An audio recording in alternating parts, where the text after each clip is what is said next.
Hello everyone, welcome back. You're watching Avorion episode 5. I'm Enigmius, and today we're continuing with the spirit build, our muscle car in space, and we're working mostly, well, we're starting off in the back section of the ship. We've got the sides mostly taken care of. The front has been mostly done for a little while now. And now really all we're doing is we're taking the profiles that we've made and we're filling them in. It's not going to take a tremendous amount of time or effort in order to make that happen. In fact, once we get started on it, it'll be deceptive just how quickly it goes.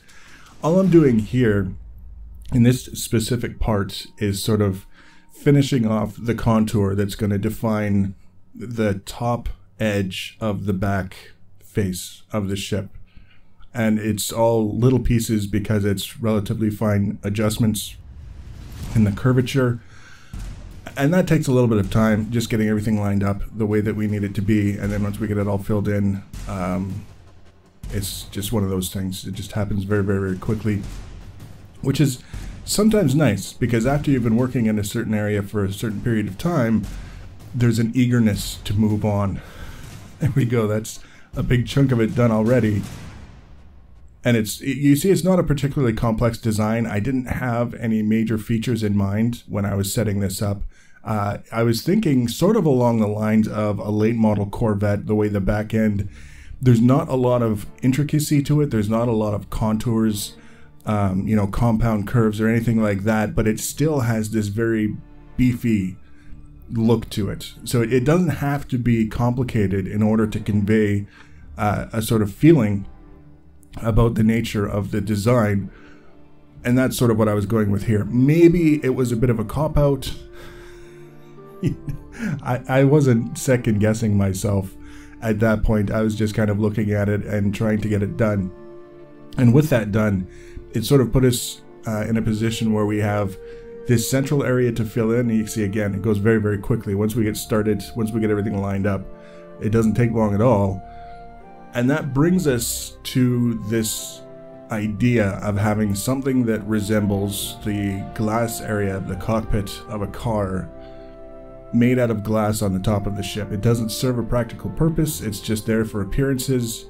And the challenge will be making it all fit together despite all of the different contours and things that we have. We did that center section all nice and flat, but by the time we realized we were going to benefit from having flat areas for that cockpit, we'd already built in a bunch of contours and shapes and things that would, the only way to fix them would be to start all over.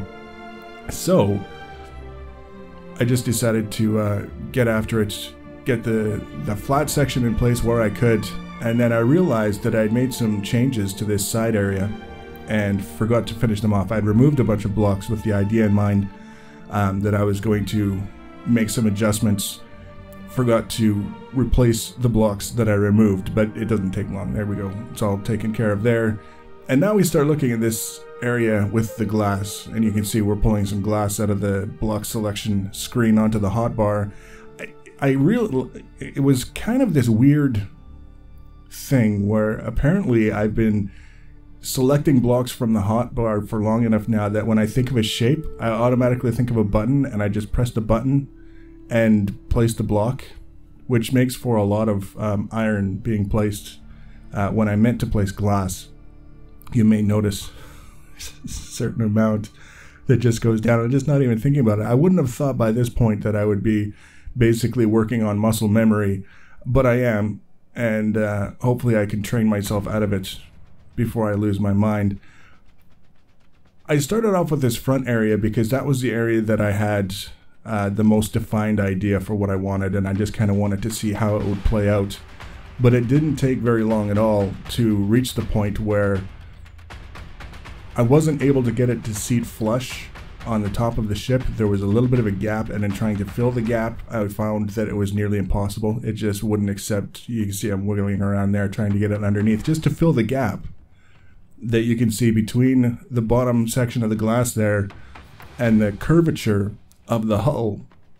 It just wasn't going to work. So doing the best that I could with what I had to line things up, and this time maybe build it a little bit lower and a little bit farther back for that front section in the hopes that it would be easier to line it up and get everything flush, because we can sink the blocks a little bit into the hull before the game says, no, you can't do that, there's too much overlap. It's just a function of how far we can sink it and how far we have to sink it. That's the comparison. Sometimes doesn't go as easily as we might like it to. So you can see I moved it back a little bit. I've started it a little bit farther back on the hull, and then just filling it in and doing the best that I could. And once we get to the rear section, we run into the same problem. Now we've got the contour from the deck of the trunk, so to speak, and you can see we're matching the blocks with the ones in front of us, and we're trying to make them a little bit smaller. We turned off the match features so that we could scale them independently. They wouldn't be locked into the face of the block that we were trying to place it against, and trying to get it smaller so that we could line it up and have it sitting up a little bit higher.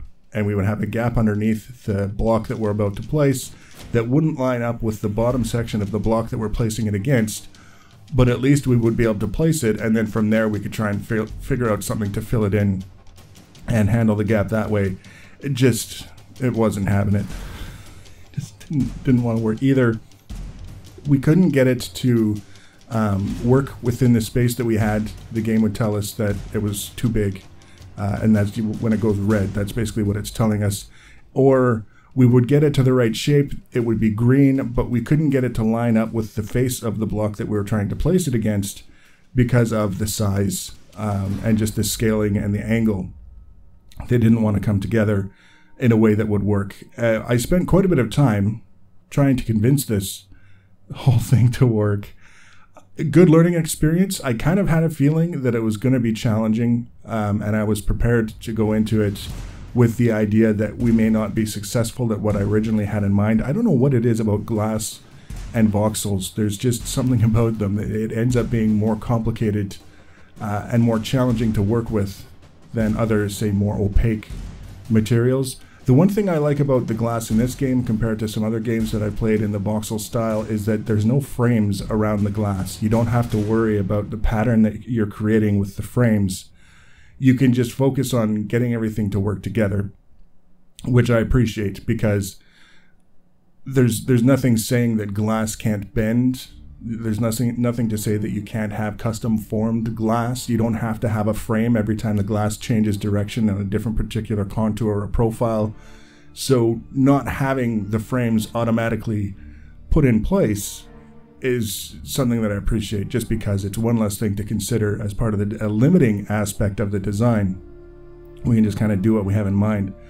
There you see the iron, putting down the iron instead of the glass and completely not even noticing until a few more blocks get put into place.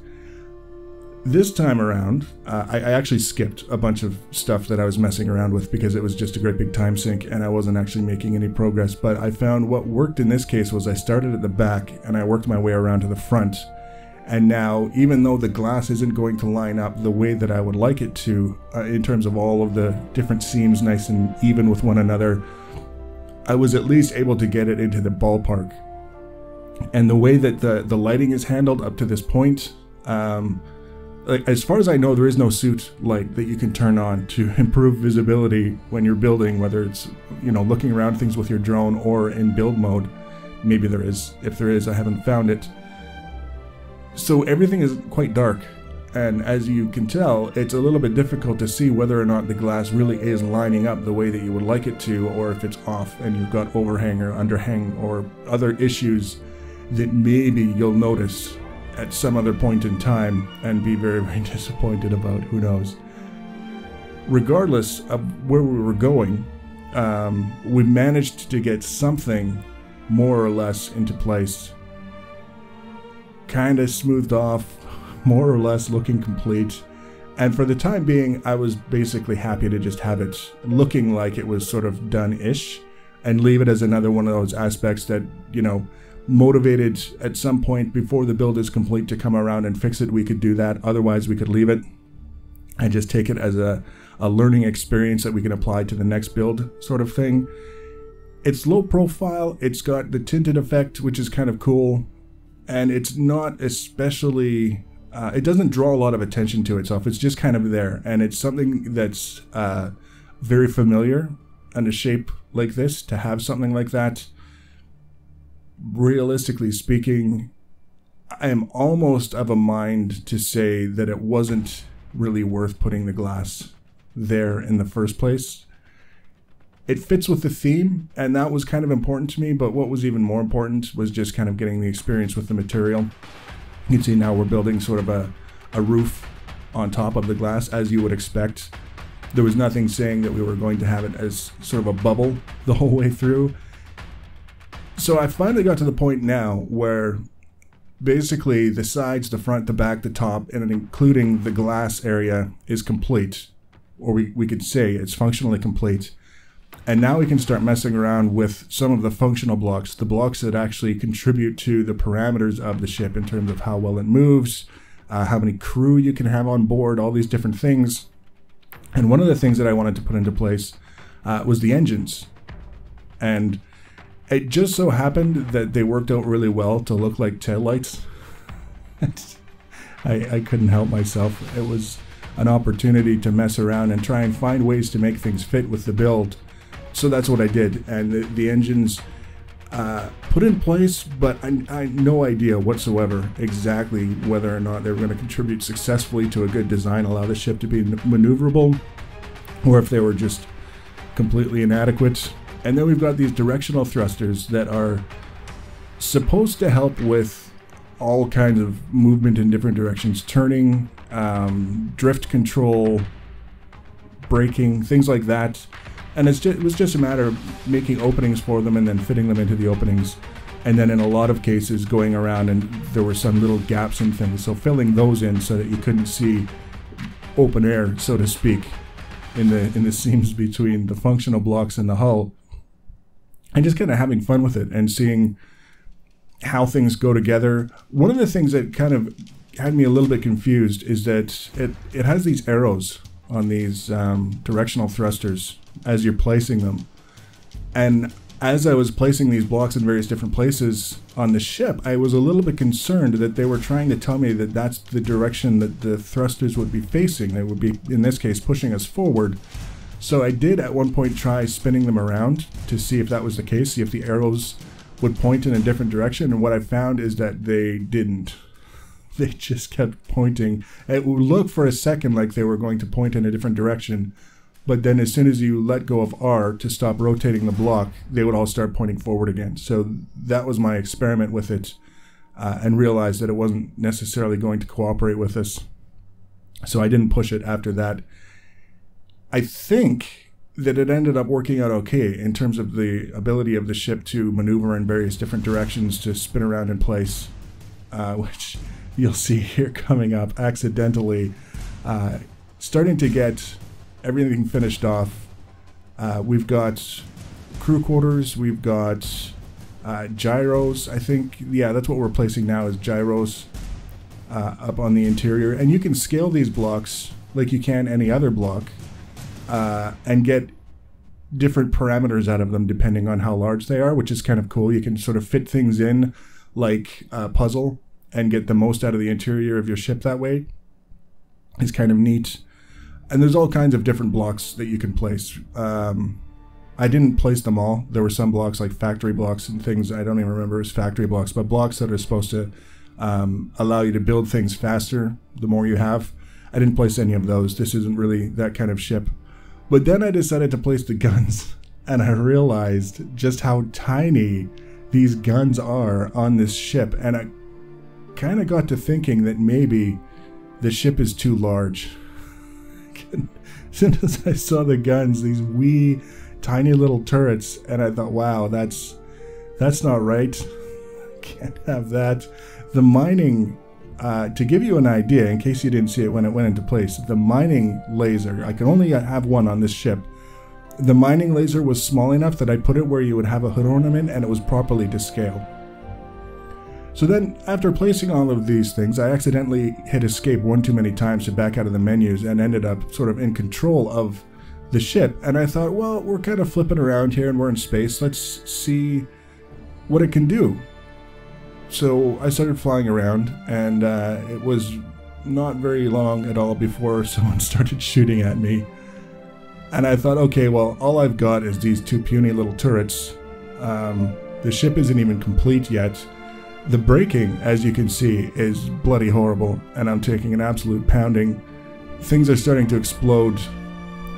I don't feel like I'm moving at all. Like, I know I'm moving, but there go my engines. It didn't really feel like I was making any progress in trying to escape from these guys.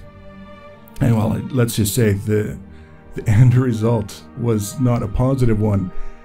Fortunately, the game autosaves your ship at various stages as you progress over a certain, after a certain amount of time, or maybe after a certain action or something like that, it will save. And we were able to recover the ship to the point it was at just before we started placing the turrets. The question is, what do we do with a ship that has these kinds of performance characteristics? We don't have a lot of space left to put thrusters to get us moving forward a little bit. So there's some decisions to be made about the design of the ship. Needless to say, this little impromptu shakedown didn't work out so well. It definitely didn't go in our favor. So we're going to make some decisions, and then in the next episode, we're going to start implementing the outcome of those decisions. We'll see what happens. We may do a major overhaul. We may just kind of keep it and call it done. Finish off the bottom and say, start over on something else. Who knows? But if you want to find out, and you want to be notified about the next episode in this and other series, the easiest way to do that is to subscribe to my channel and or follow me on social media. Links for social media are always in the information section below the video.